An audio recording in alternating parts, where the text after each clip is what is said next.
What a sight. There's the archers. A rogue was flying right between the archers, greeting a new day.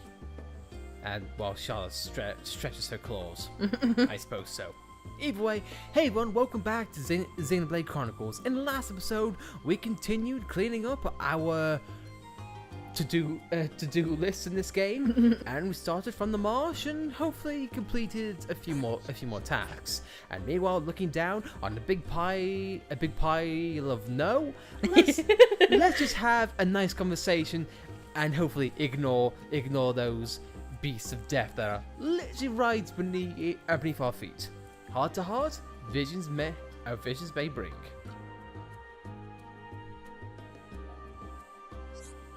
Hey Schultz, what's it like being able to see the future? It's kind of hard to explain. If I had to describe it, it's like I'm being made to watch a dream. A dream, huh? That's one strange power. It's either that or time stops. You know what I mean? Tell me, Charlotte, what do you think of my power? Please be nice. I wish I had it. If I had your power, maybe I could have saved Colony 6. I can see why that would mean a lot to you. You might have been able to save Gato. Yeah, but honestly, the more I think about it, the more I realize none of this could have been helped. And your power kept Juju safe. I'll always be grateful for that. I have that regret sometimes. Yeah, that was a close one. I got to him in time. Otherwise, there could have been a future where Juju didn't make it. Which one's preferable? Thank goodness for your visions. If you have a vision, it means... I feel like a stronger person when I'm around you. That's kind of you to say. Thank you, Charlotte. But... What is it? I can't see everything. Sometimes the visions are quite hazy. And even when I've seen the future, I can't always change it. Are you talking about what happened to Fiora? Yeah. I'm also worried about what's going to happen to, by honest. I've hardly been able to see anything. If only my power wasn't so limited. Don't be so hard on yourself. You've saved us how many times now? Yeah, I guess I have. Thanks, Charlotte. But I still wish I could master my power a bit better. If there's anything I can do to help, just let me know. I'll support you all the way. That's what you'll do because you're a medic. I would like to hope so. Anyway, though, a nice little conversation. You guys know a bit more about Shulk and Charlotte. So you can't really fault anything for that. But if you think Charlotte's done for opening up, think again. Ah, this ought to be nice. Heart to heart, what's on Ryan's mind? I know, it's a tumbleweed. Can I tell you something? When I heard you call Juju kid, it made me smile. Again, we've been over this. It did? I thought you were going to shout me or something. No, actually, when you got angry at Juju, it reminded me of Gato. This again? That's why it made me smile. So it's about Gato. I feel sad now. Hey, between me and Gato, who do you think we're gonna fight? You, by a whisker. Oh yeah, I knew it. Me all the way, baby. Yeah, that thick head of yours could withstand anything. Hey, thick head. Oi! What? Did I say something wrong? Just a tad. I was joking, Ryan. Don't be so serious all the time. Were you really? But you said it's only because I'm a thick head. That's one reason. I didn't say it was the only reason. Then what else have I got? You have dignified qualities.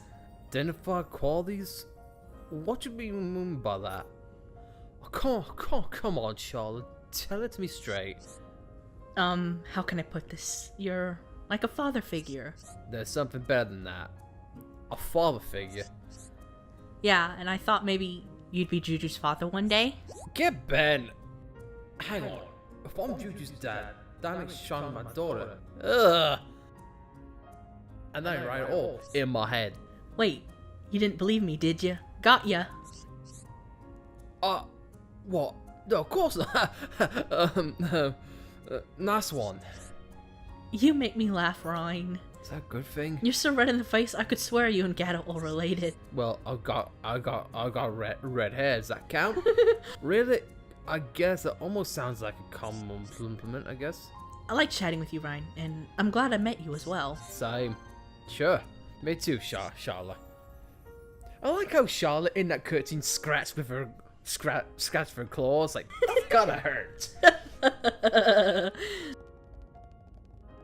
So it seems like, I don't mean to sound bad on Charlotte, but those heart-to-hearts back-to-back, she sees Shulk as a means to an end with her visions, and Ryan the source of amusement.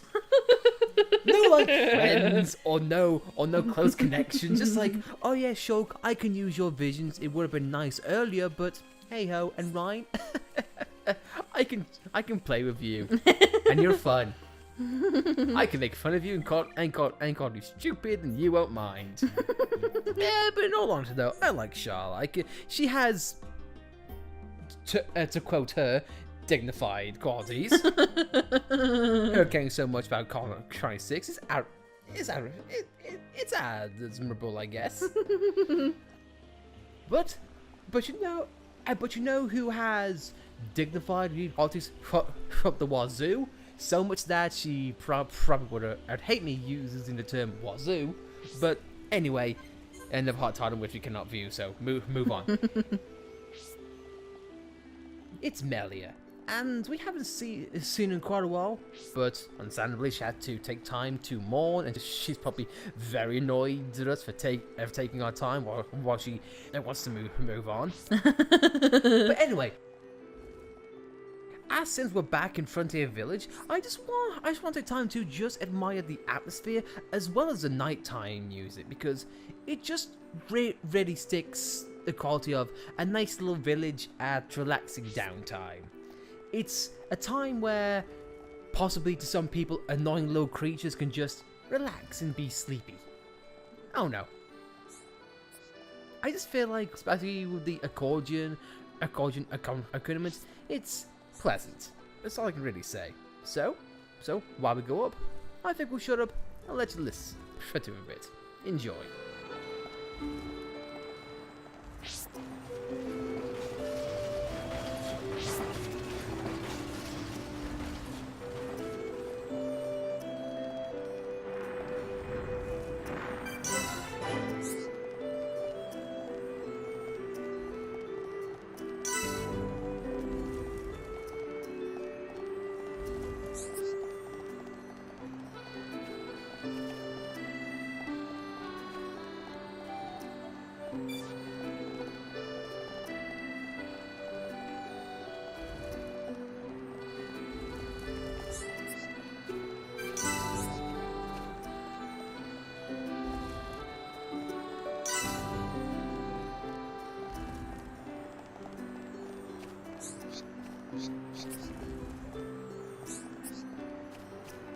I don't know what it is. It's just so relaxing.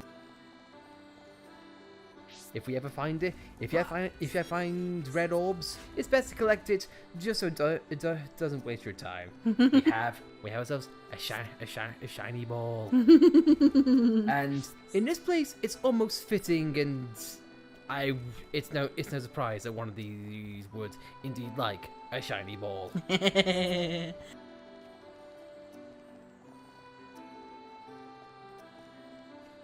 I don't know what it is, but just with the environment and the lights, I just feel like lighting and everything else, the atmosphere is very pleasant.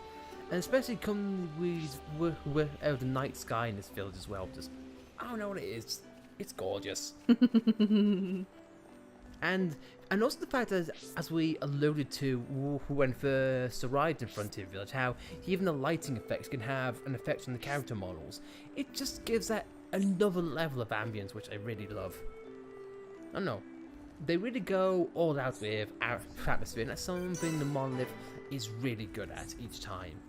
And And I do like how some of these environments say this is Dunga's house, this is so and so's house. Makes you kind of realize the Frontier Village is not really a tourist town. Hey, that's my mom and dad's house, that's my sister's house, and etc. etc. But seems looking out to the new morning is Melia. So let's go and give her a nice good morning with our shirtless forms. Melia, you're welcome to come with us. Is it true? Were you alone in the forest? That thing must be stopped by my hand. This is my pledge to those that have died. Is it wounded? I see. The Telethia is hurt and lies in rest, wounded by a girl. Wounded by a girl? You don't mean you're going to fight the Telethia? How do you know of the Telethia? When I went to collect the ether crystals, some Telethia attacked me. I managed to destroy them and get away. You defeated Telethia?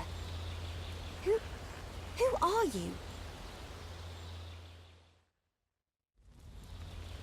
The Monado. So that sword can... To tell the truth, they were the Telethia spawn. Someone told me the primary Telethia is healing somewhere in the forest. It was you, wasn't it? You hurt the Telethia. Melia. The Telethia escaped from our homeland, and I am tasked with killing it. It cannot remain free. For the sake of my people and the Nopon, it must be stopped.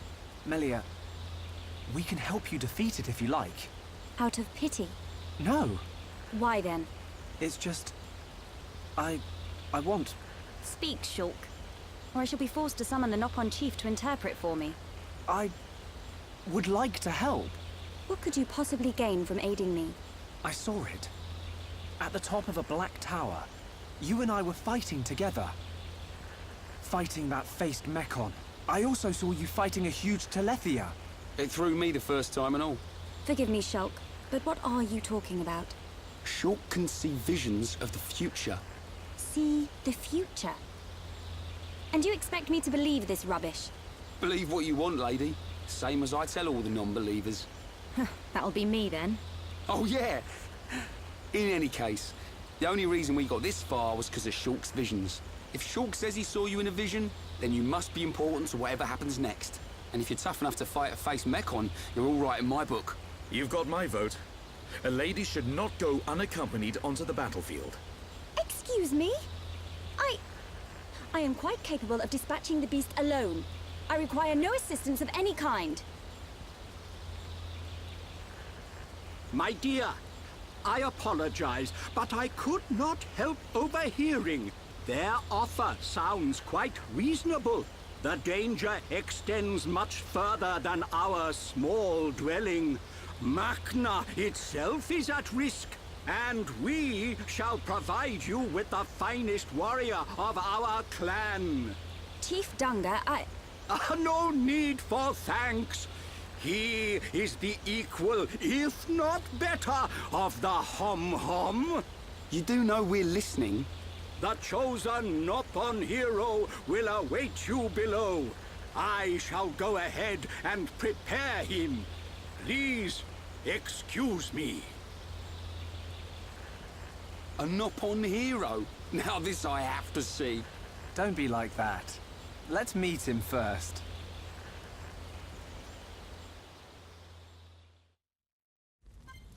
And it seems like now Melia has rejoined our party after we forced ourselves onto the course. Well, I say we, more like the chief.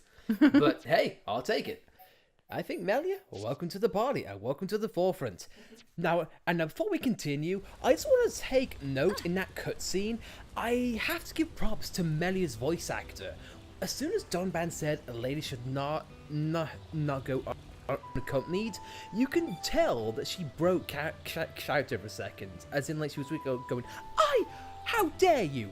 But then she went back to her calm and composed mannerisms. just those subtle things I really like about the voice acting here. Because even the small details, you feel like our characters come alive. They do move about in their tones, similar to how during Colony 9 segment Shulk's Rage came out, how Dunban's Desperation came out during Colony 9 as well. Same thing with Melia here. I don't know, the various tones that they shift with the voice acting, I think is a lovely touch.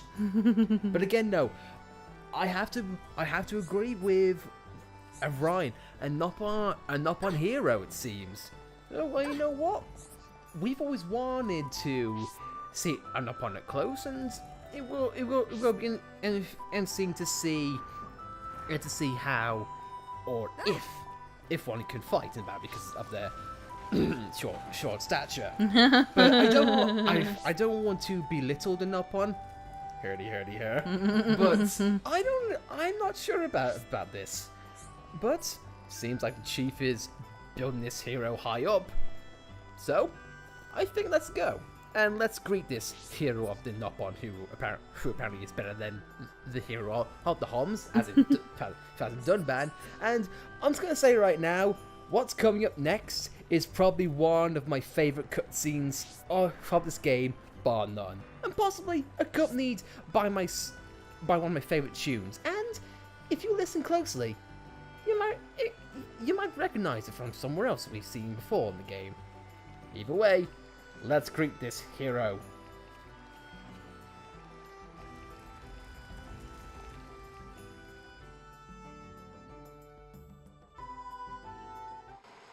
May I introduce Heropon Ricky!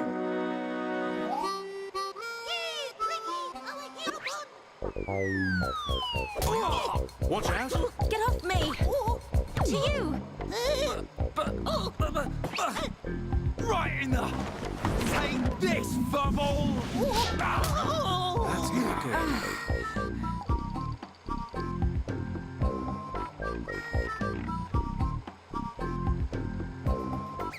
Heropon! Heropon! Fight back! Heropon, chomp chomp! Heropon, go forth! Heropon, get up! Heropon, make Nopon proud! Silence!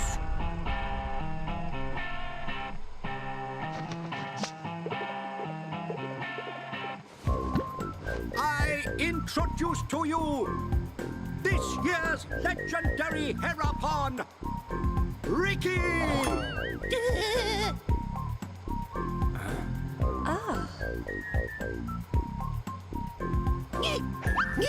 New hum friends, meet this year's legendary Heropon, Ricky! Ricky, live to serve!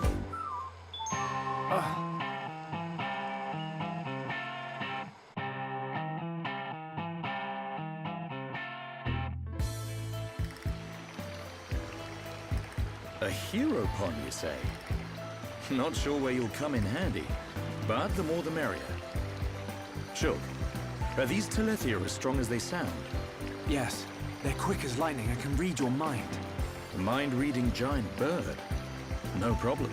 I can see their movement through the Monado, but even that's not enough to get the better of them. And we're going up against the daddy version. No one blink for a second. Okay. Eyes wide open. And don't forget that Melia is our only chance of making it to Aerith Sea. If anything happens to our guide, it's on our heads. The Telethia is our target, but don't forget about the person standing next to you. Dunban's right. I am in your debt. My weaknesses are all too apparent. No worries, Melia. Ricky has been informed of the Dino Beast, what you refer to as the Telethia. Be safe, my hum friends. Ricky's friends, listen to Ricky. Dino Beast is big and scary. Friends, get ready. Friends, help Ricky get ready. You want us to get equipment for you? Ricky's friend, right? Hum clever. Friends, meet Ricky when ready. Then friends and Ricky leave together. Big attitude for a furry footrest. Dino Beast is big and scary. Great. That'll come in handy. Is it just me, or did we suddenly become Nopon mercenaries?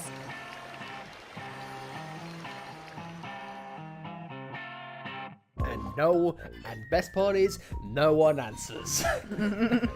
So, and I'm just gonna get to the point now. What you heard right there was Heropon Ricky's theme. If you can't remember, when Shulk first ran into Vanguard near the very beginning of the game, we heard that song play. It's kind of the composer's, I guess trait to play songs that are meant for another character to play early on in the game. It's almost like a calling card of his, which I can really appreciate. Something else I can appreciate is that, based on what we saw in the cutscene, is that the Nopon don't think very highly of Ricky. The fact that they are throwing mushrooms at him non-stop. and what adds to that? You just need to collect it. And what adds to that as well is... Oh, never mind. That's why I wanted to hold... Sorry, never mind. Ready to go! Come, new friends! Ricky's adventure begins! Ricky, you do know where the Telethia is, don't you? Of course Ricky know. Melly, Ricky hear you hurt Dino Beast. I did, but only a little. When Dino Beast hurt, Ricky know it go to place with ether crystals. Friends and Ricky go to place with crystals. Then we find Dino Beast. Chief, tell Ricky. Chief always right. So you do know a thing or two about this monster. Guess we'll be searching for some ether crystals then.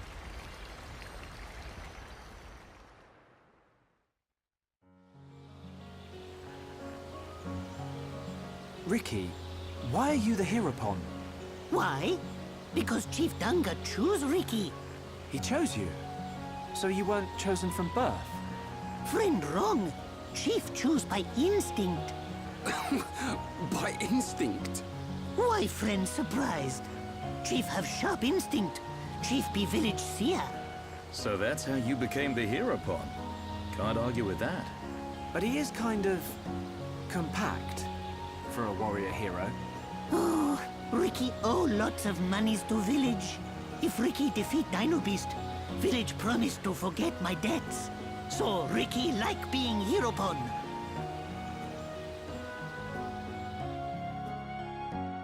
Then again, best part is, no one says a thing to that. Just leave it to interpretation to people go, wait, what? And again, that a cutscene that followed that kind of adds to my point of what I'm gonna say. The villagers kind of don't like Ricky because of his debts, and a point I really love is that when Ricky makes his grandiose intro. I like how he says, "Yay, Heropon, our hero!" as in cheering himself on. It's like no one else is gonna do it. at least in a straight way. But again, here we have now playing as the Heropon Ricky, I suppose. And starting off, he might look for compact for Nopon, but in the overworld, battle aside, he's actually the quickest character on foot. So if you want to have, I don't know, I guess maybe speed running tactics, Ricky is your best option because he's quicker than everyone else, bog standard speed. And we've had access to this beforehand, but if you add like quick steps to Ricky, oh my god, he goes like a rocket. So that's a benefit to Ricky straight off. And as far as Ricky in combat, we'll get to that in a little bit. So now we have Ricky, and now we are off to fight the Dino Beast alongside Melly and Sharla. And already we can equip Ricky with better things like a spike ball.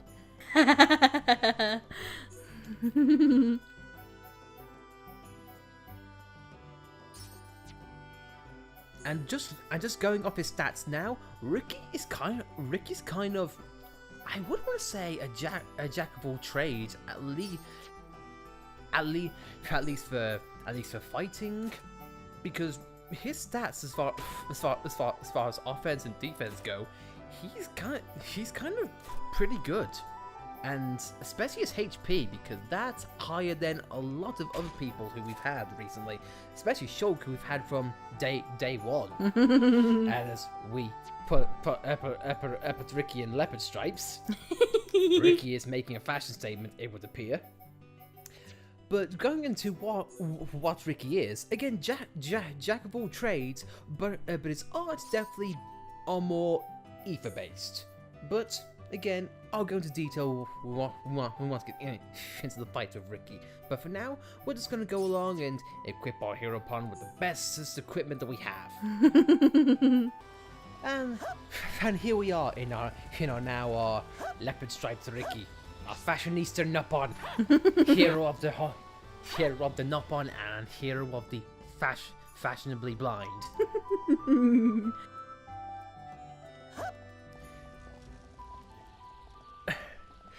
And a drawback to Ricky being super quick, he also can't jump very high, as shown here. But at least he tries. Although to be fair, you in the cutscene where I saw him, you did see him fly. Sorry, I gotta point it to you now. It's an aspect of a Machina attacking. Well, I guess this is as good a time as any to instigate. See, similar to Ricky's stats, he's also a jack of all trades in what he does, but Ricky's bread and butter definitely relies in buffs and debuffs to the party and shine to the enemies. Because like now, he has a sneaky attack similar to Shock Backslash, or he can inflict unique buffs or debuffs. And he's got a lot of HP to use as well, so he's kind of tanky. Yeah, so similar to mine. Again, he's like a jack of all trades, but just instead of focusing on instead of the show being offensive based, Ricky's kind of a support based. I don't know. There are many things that I could say, but again, we'll say those in due time. And we'll just go over for Ricky's stat. Ricky's art. He can inflict debuffs to enemies, like say poison them or burn them, etc., or put them to sleep. And and he can also boost up our morale for healers or encourage us. Yeah, he's got all different kinds: physical attack, ether attacks, auras. He's got everything pretty much. Again, so there is something there you could find to like about Ricky. Granted, some people might be better suited than other people, but still, there is a lot to like about Ricky. And if you can customize him just right, Ricky can be pretty much an unstoppable force. I would like to say he's a wild card. A wild card Nopon. And as we just boost up our stats, we're going to be right back. Where does Ricky get all this AP from? Ricky been saving it up for years. It's what he'd use for debt. Now, Ricky all set. Ricky lead hum friends to victory. and Melly. And just going on that, it would seem the Nopon are very familiar with Melia, so makes you wonder why. Especially if she is all the way out here as a Homs, but you know, we can only speculate, and hopefully after the Telethia, we can all connect and discover why they have such high affinity. And why they keep calling her Bird Lady. Yeah, I mean, is where she's from, is she flocked by a lot of birds? like, does she have a home in which a lot of doves appear on her? Because just judging by her headdress, it definitely comes across as she's got a bird motif. But again, no, that could be just me speculating and me going all hyperbole. But hey, either way, with Ricky making this trek a lot easier, and him not avoiding fall damage. I'm sorry. Again, it would be much better. It would be much better if Ricky could, if Ricky could fly.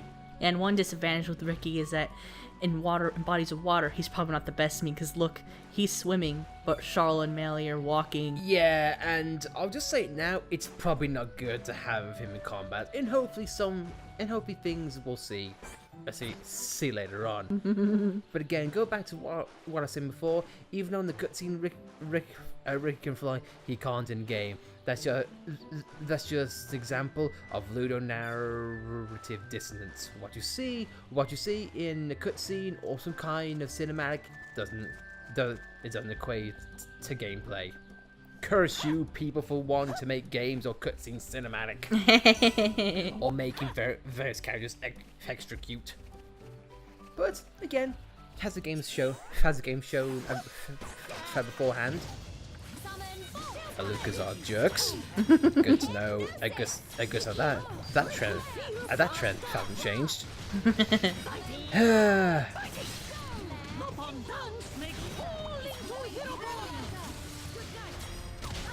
But again, no. I go forward. I can just see his art in action.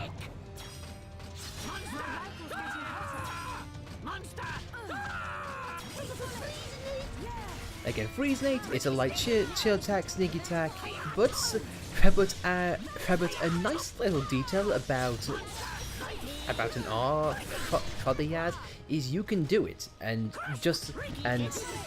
if I forget, I do kind of like his art names. I am in your debt. Good to go. Even though you saw Ricky aim his famous attack in the wrong direction, something nice about Ricky's healing art is that if you are close to whoever it is, if you say select Melia to be healed, but Charlotte is in close proximity, she still gets healed nonetheless. It's an AoE. Yeah, even though it's not specifically so it's those nice little get-arounds that you can admire about Ricky. And I just gotta say, just straight off, I do like Ricky's design because, yeah, sure, it's a Heropon that's small. He's small in stature, and there's pretty much little you can do regarding that. But still, the fact that he's got his little top on from the beginning, I don't know. I feel like it's a very nice touch. There are. We just got briefly interrupted because there was a massive boulder in the way. Let's put it that way. Well, it seems like Heropon Ricky's adventure has hit what Hum's call hump speed. Or speed hump. So I think there we might end things off there for now. So next time on Xenoblade Chronicles, we will be divulging further into the Forest and hopefully discovering the Dino Beast that Ricky apparently knows how to deal with. God help us all. See you next time, guys, because Ricky's dance must begin.